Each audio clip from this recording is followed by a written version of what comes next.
शिव पूजन विधि। हरि ने कहा, हे रुद्र, इसके बाद मैं शिव पूजा की दूसरी विधि कह रहा हूं।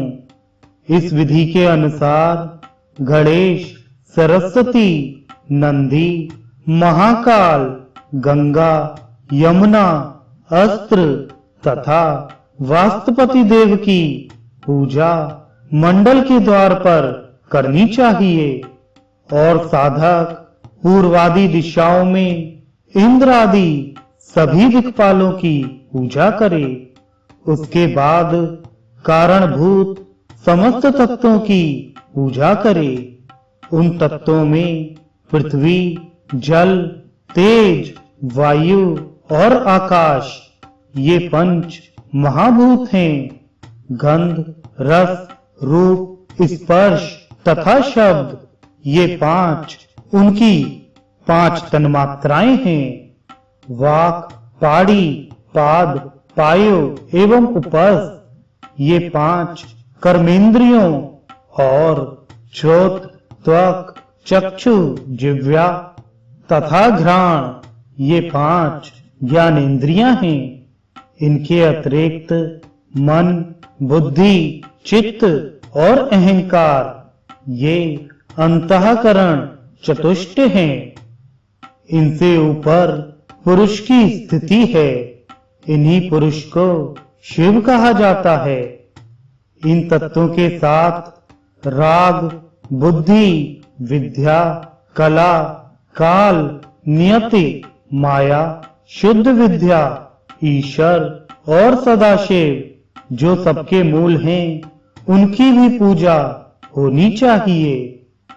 इन समस्त तत्वों में जो शिव और शक्ति अर्थात पुरुष एवं प्रकृति का तत्व अनुस्यूत है, उसको जानकर ज्ञानी साधक जीवन मुक्त होकर शिव स्वरूप हो जाता है।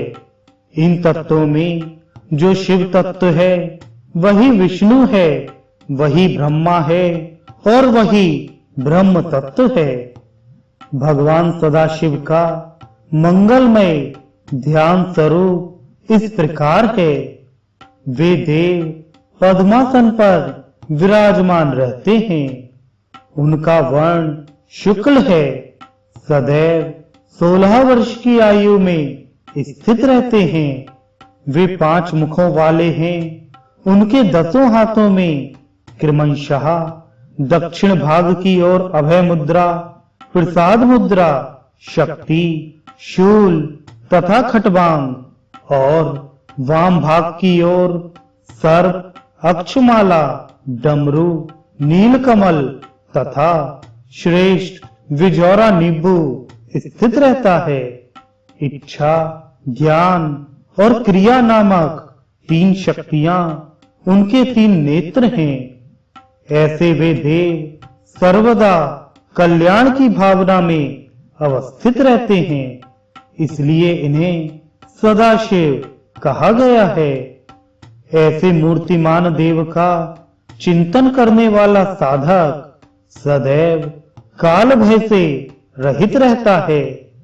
इस प्रकार शिवोपासना करने वाले साधक की ना तो अकाल मृत्यु होती है और ना शीत तथा उष्णादि कारणों से ही उसकी मृत्यु होती है।